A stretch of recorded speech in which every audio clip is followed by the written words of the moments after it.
Welcome to The Explainer. Today, we're diving deep into the physics of what happens when things, well, collide.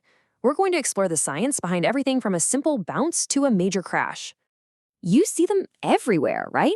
From the fun, controlled chaos of bumper cars to the not-so-fun reality of a fender bender, collisions are just a fundamental part of how our world works. You might look at all that and think it's just, random, but it's not. There's actually a hidden order, a really precise set of physical laws that are running the show behind every single impact. So let's pull back the curtain. Okay, so first things first. Before we go any further, we need to get on the same page about what physicists actually mean when they use the word collision. It's really any event where objects exert these really strong forces on each other, but, and this is key, it all happens in a super short amount of time. We're talking about everything from billiard balls cracking against each other to the countless tiny molecules bouncing around in a gas. Now, let's get to the single most important rule of the game. This one applies to every collision, as long as it's happening in what we call a closed system. Think of momentum as the amount of oomph a moving object has. A heavy truck barreling down the highway has a ton of it.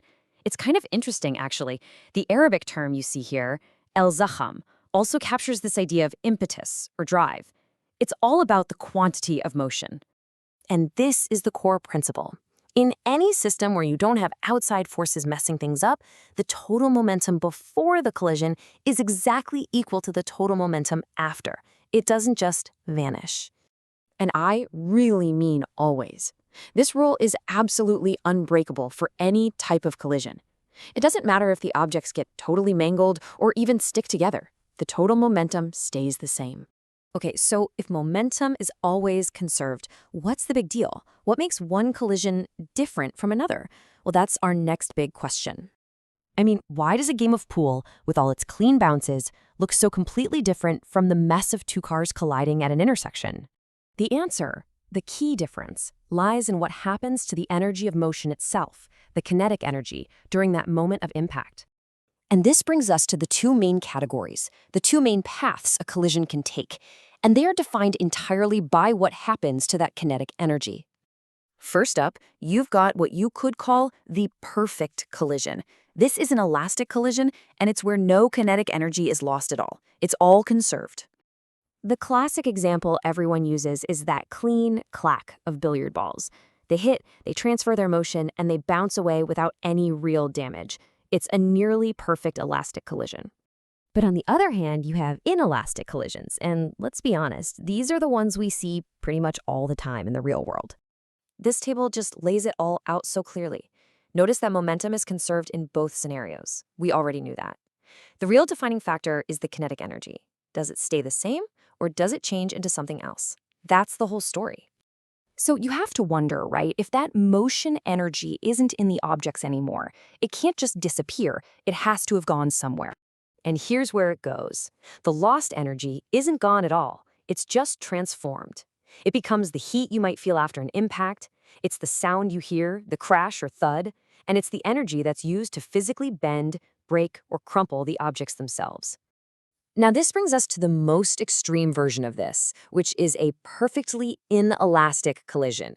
This is what happens when the absolute maximum amount of kinetic energy gets converted and the two objects actually stick together and move as a single unit after they hit. You've got a great example right here, the ballistic pendulum. A bullet fires, it embeds itself in the block of wood, and then the two of them, stuck together, swing up as one.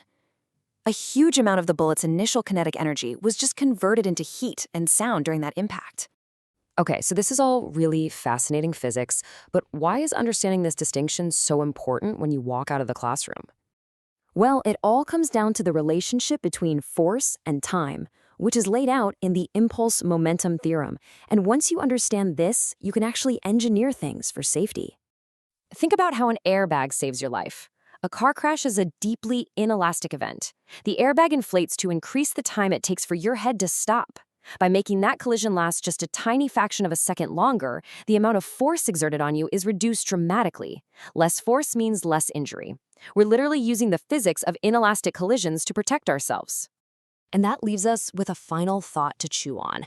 As you look around our world, from a bouncing ball to a car crash, Is a truly perfect 100% elastic collision even possible? I mean, there's always some energy loss to sound or heat. It kind of makes you realize that the perfect collision is just that, an ideal. And understanding the messy, inelastic reality is what truly helps us navigate our world safely.